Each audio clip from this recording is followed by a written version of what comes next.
Good morning. This is Ron Brown. It's July 8th, 2023. This is a continuation of my webinar series that I'm doing. It's called Unleashing the Power of ACS Investor Software. And I called this an evolutionary webinar because as I went through it, I started changing my files and so on to make everything much more efficient. Now, I'm at that point where I'm happy with them, so what I'm going to be doing is releasing the new files to members of my Insider Club. And I'll be getting rid of the what I call the January add-on. So I'll show you how to do that in this video.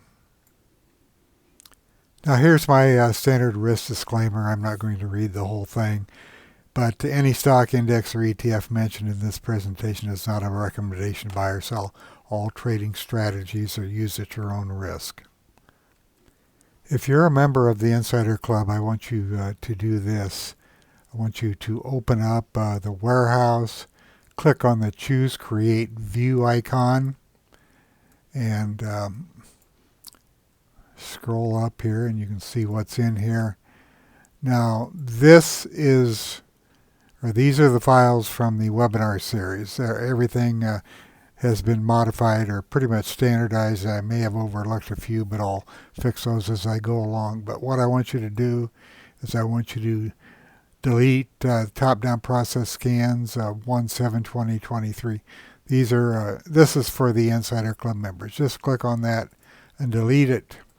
And then I want you to do the same thing for the charts. Just bring up a chart and click on the Choose Create View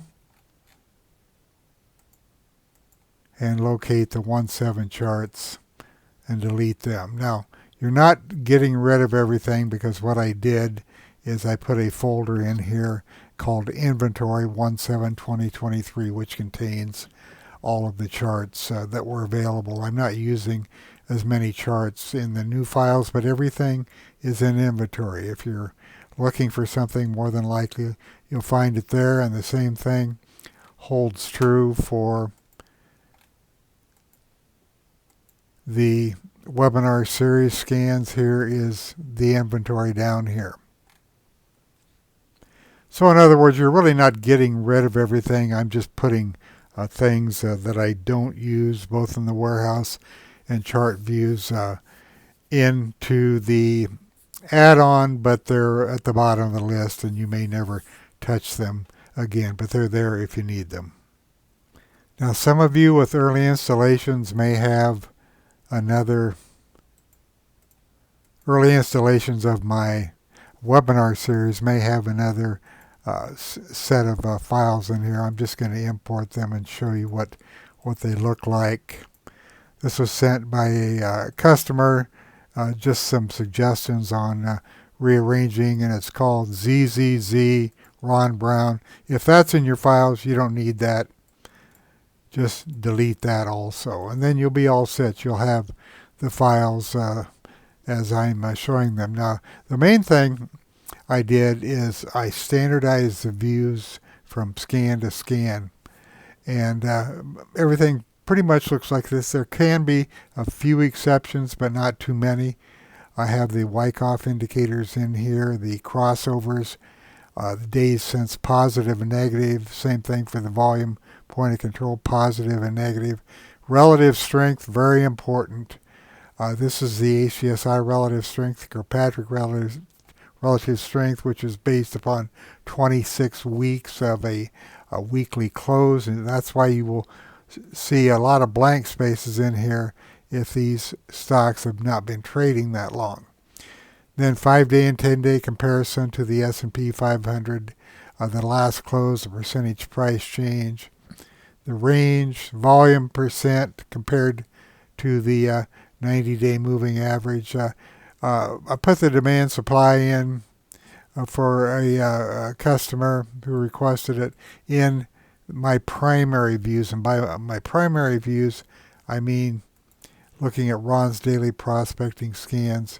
These are the scans that I use most often, and I believe I put the demand supply in there down to the earnings view, which you don't really need it there. Then the industry, the sector, the industry percentage price change, 1 day and 5 days. If it's a box stock, it'll show up here.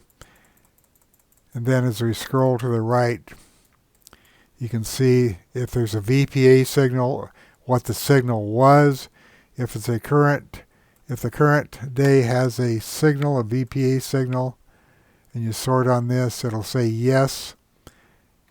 And if it doesn't have a signal, I guess I shouldn't have. If there's no signal, it's going to say no. And the ones that say yes are going to have a color assigned to them. Yellow is kind of neutral, kind of weak. Red is weak, or reddish orange. Green is strong. But the yellow ones are bullish, but kind of neutral. So it's all color coded. So this is the primary signal, or the signal that's happening today, and this is 1 day ago. So if you see, get back up to the top here, like these are all transfer of ownership today, and these are not colored. Notice there's no color on the transfer of ownership because it's neutral. We don't know which way it's going to go. But there was a VPA flag the prior day. Let's just get one of these up here. Finger motion. I know nothing about it, but it has A accumulation. And here's the EPS rank, which is poor. The group rank is poor. ERG is 134. Now, I don't have RS in here because I moved it over here to the left. And then these are the VPA flags, up, up, up. The fan is not up, though, and it's not down, so it's kind of neutral. Here's the close off the 52-week high, and the percent up from the 52-week low. Not bad, 633%. And then 52-week high and the low, high date, 52-week low date. So this is pretty standard. It may vary a little bit, like I said, but let's bring this chart up just out of curiosity, and you can see that this is the transfer of ownership signal here, which is white because this is a neutral signal. The stock's extended now, of course, but we don't know which way it's going to go. Now here was a transfer of ownership here, which is more bullish because it came down here, buyers stepped in. This here tells us that they sold into it. Traders took their profits yesterday and sold into it on heavy volume. But getting back to the warehouse view, what I was trying to do is have everything on my screen, and I've made the font a little bit larger on here, but normally on my screen when I'm working with it, the font will be smaller, and I'll have all this information across so I can see immediately how the stock did on the prior day based upon the Wyckoff signals and also the VPA flags. Now, when I send out the notice for the Insider Club, I will tell you that, or will have told you that I'm using the webinar filters going forward, or files going forward, and I'll give you the link to it. And you really should, if you update the files daily, because I do update the non-index files daily, you should create a shortcut on your desktop. And this is Windows 11, but I right mouse clicked, and under new I could just put a shortcut on my desktop. It opens this up on Windows 10 or 11. Just paste that link that I give you into here, and then click on next, and then you can name it webinar files. And that way, every Monday through Saturday, you can keep your files updated, and the files that I do update are contained under user groups, mostly these non-index files, and the market analysis user groups, I don't change that often, but These are updated whenever you install the add-on, and if there's any new views, filters, or combos, those are updated too, and I'll point those out if there are changes. Now I'm experimenting more and more with user smart groups to help us find stocks on the move, both up and down. And you'll find this under Ron's Smart Groups End of Day and Intraday. I am tracking stocks and groups moving up and down end of day, in addition to the Woodward and Brown Smart Groups. Put some in here for CanSlim type stocks, and then here are the instant watch lists that are generated every day. Now these CanSlim type stocks, I'm calling them CanSlim type stocks because I'm not factoring all the CanSlim requirements in, but these are a 20% increase in both EPS and revenue compared to the same quarter, the current quarter and the prior quarter, each 1 year ago. The two most recent quarters are compared to the same quarters 1 year ago. So I'm looking for 20% growth, and then you can figure all the other things in. We all know what the M stands for market. If the market's bad, most of these stocks are going to struggle. And these are things that I'll get into more as we go along. But I just call them type stock or CanSlim type stocks because of the earnings and revenue requirements.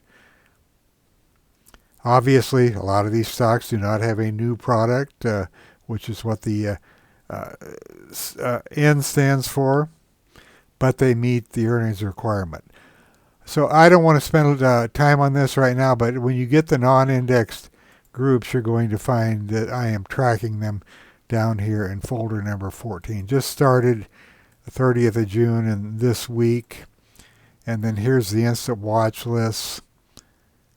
And these are stocks up and down smart groups, not the Woodward and Brown, but the ones that during the day, intraday, if you rebuild your user groups intraday, at the end of the day, those are captured. So I can compare the Woodward and Brown smart groups to what was being generated throughout the day, the stocks moving up. And I'll go more into depth as we go along. But if you go back and review the webinar series, you're going to see me doing it all the time.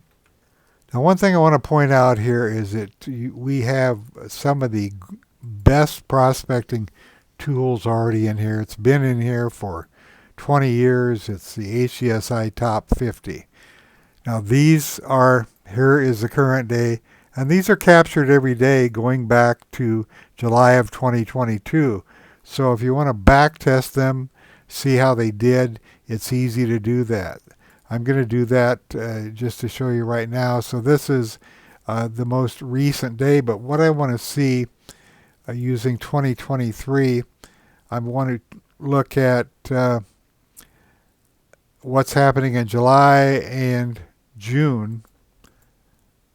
As you can see, every day is in here, and I'm going to go up here and I'm going to use the group inclusion report. And I'll clear everything,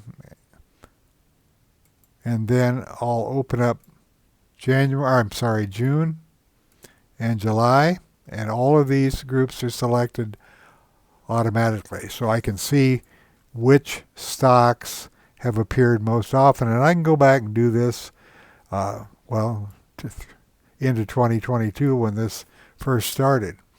Now if I bring this up, I can see that in June and so far into July, that Delta Airlines has appeared 23 times beginning on June 2nd. It was there on the 2nd, the 5th, the 6th, 7th, 8th, and 9th.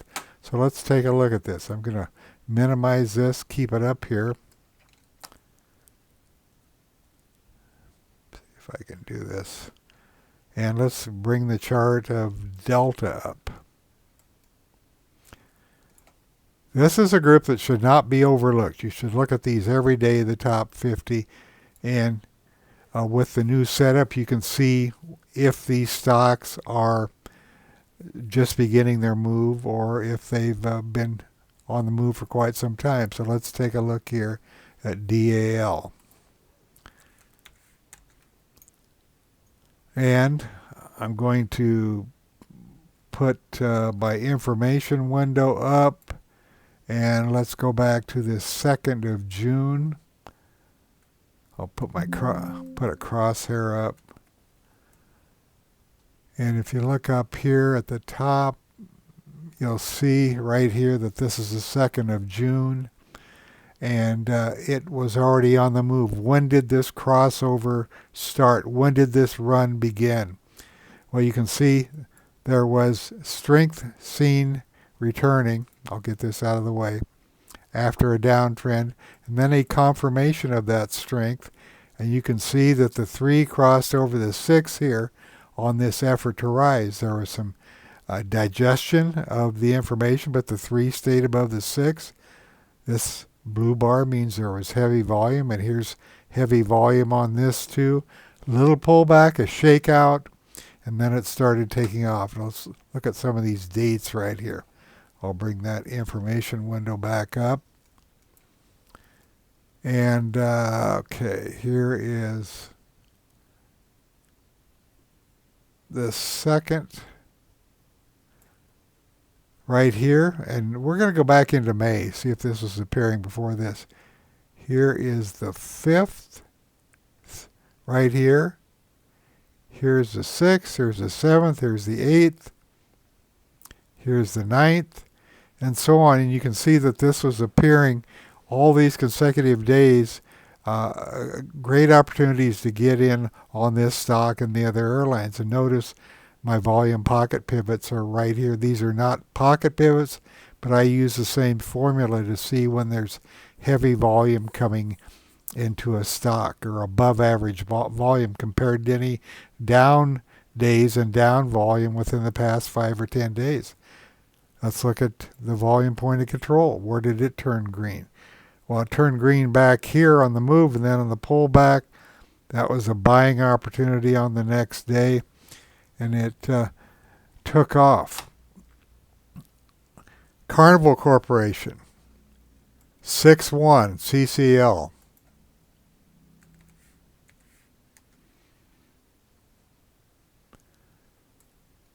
Okay. Right there, 6-1. What do we have? No surprise. It's an effort to rise. Heavy volume on here. The VPOC, it's been positive all this time. Let's move this out of the way. You can see it started moving up here. Here's your pullback. Here's a pullback. Opportunities to get into this. And look how this thing has run. Now here's a 1-day pullback. And then a buyback in. This would be a low pivot here, and this would actually be a buy right there at that point at the end of the day, and then it started moving up again. So here's 2 stocks. You can see why I use the 3 and 6 crossovers, both up and down, and the volume point of control, and these heavy volume days to look for, trades to enter. Plus all the information that is on the warehouse view, and of course the VPA flag. Effort to rise here, effort to rise here, no supply. Here is transferring back, or profit taking with the circle and the transfer of ownership.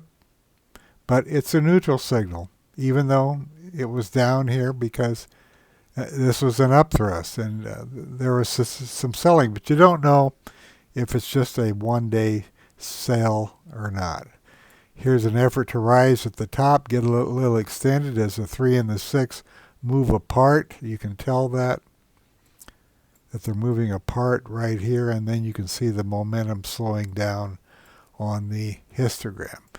Now, you can do this on your own.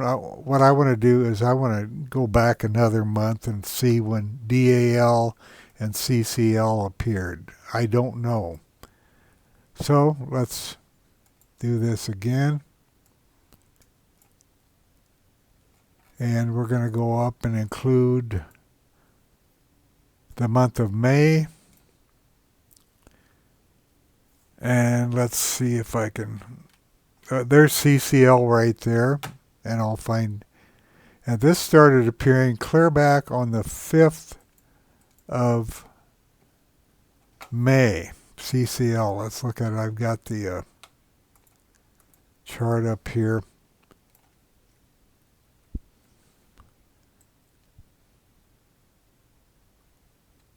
May 5th right here. And you can see that the 3 had crossed the 6. The fan was in a downtrend, of course, but look at all these VPA flags that were appearing. And then there was an effort to rise, and this signal was on 5 days old on the 3 crossing the 6. The VPOC was already positive, and you can see heavy volume coming in on these blue volume bars. This is heavy volume on a down day. This is heavy volume on an up day. But the point is, it appeared clear back here on the 5th, the 8th, and then the 17th. Let's look at the 17th. Right here, that was on the effort to rise. These effort to rise flags are very valuable, especially when you look down here too and you see this area is blue and the VPOC is already positive. Now let's look at Delta. There it is right here. It started appearing on the 17th and then the 23rd and 25th. So let's go to Delta and look at the 17th.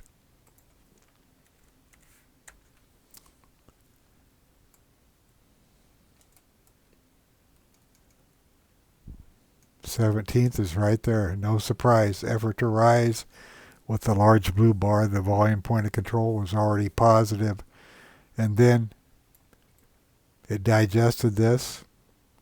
I don't believe that went down the 3 below the 6. It came right down to it. And then what's the next date? The 23rd. It's the 25th. So it appeared on the 23rd and then a 1-day pullback. And then the 25th again, it reappeared right here. And then the 26th also, and the 30th. Let's see, here was the 30th, right here. So it appeared multiple days. My point is, these top 50 should be checked every day. And when you're checking them, also transfer them. Let me go to the current day. Transfer them to, this is my scorecard view end of day, and you can see how fresh these signals are and if there's anything crossing over. Here's one right here. HP crossed over Friday. Above average volume, a wide spread. Close was very high. Crossover day on Friday. The VPOC has been positive for 9 days. Relative strength rank is poor, both with HCSI and Kirkpatrick, but it's outperformed the S&P over 5 days and 10 days by 3% and 8%. 5.6% yesterday was the percentage up. Beginning of the week, 1.6, so you can tell that yesterday was a big day. Range, volume's heavier than average. Oil and gas services, and we scroll over here to the right, and you can see all these efforts to rise in here. And check out the effort, even if the signal is old, if they're getting the effort to rise signals, check them out. But let's look at HP yesterday. Now this is a loose stock that's still within a trading range. And you can see the trend has been down, but do we have, here's the first higher high, second higher right at it, and then the third higher. The weekly trend is up right now, but it is a little bit sloppy. You can see volume fell off this week, but the chart is giving another buy right here. Strength coming in, confirmation of that strength, effort to rise, big volume day. I would put it in a watch list, and if these stocks remain strong next week, it's certainly a candidate. Now let's do one more, and then I'm going to end this video. I'm just showing you how you can use the warehouse views and look at all the signals here. Is there anything else? Here's one that's another oil stock. This one has a better relative strength. Both the VPOC and the 3.6 crossed over today. It's outperformed the S&P. Closed near the high of its daily range. This is refining and marketing. And what's the VPA flag? High volume up bar, closing on the high indicates strength, effort to rise, and a bullish sign. So we're getting, this one has also been in a downtrend, but it's been under accumulation recently. Here's a low volume test, confirmation of that test. And the crossover happened right here, and then it pulled back, and then it crossed over again yesterday with an effort to rise, and also high volume up bar on high volume up bar closing on the high indicates strength. So this is strong too. So take a look at these Monday. Do your own analysis, but you should look at these every day, and then you can go back and see how often these signals appear. Now here's American Airlines, another one of the air stocks. Here's another airline right here. Let's just sort on this. Look at all these airlines that came up yesterday, and you can see that these are older signals. There's Delta, so they appeared, well, these two appeared a long time ago. Let's take a quick look at American, and then I'm going to give it up for today. So 27 days ago it crossed, the 3 crossed the 6. That's these are trading days, of course, so that would be right here. You can see it crossing. It pulled back here. It didn't go below, and it just kept on moving. Look at the volume point of control. Positive all this time. Here's a pullback on the VPOC, and then a buy the next day. All these blue bars were indicating strong buying along the way. So use this. I'll be talking more about using these historical top 50, and next time I'll look at performance of some of these. We can check the performance, just go back to a certain day and see how they performed over that time. Thank you for listening. Have a great weekend, and remember to delete those files if you're in the Insider Club, and updating to the webinar files.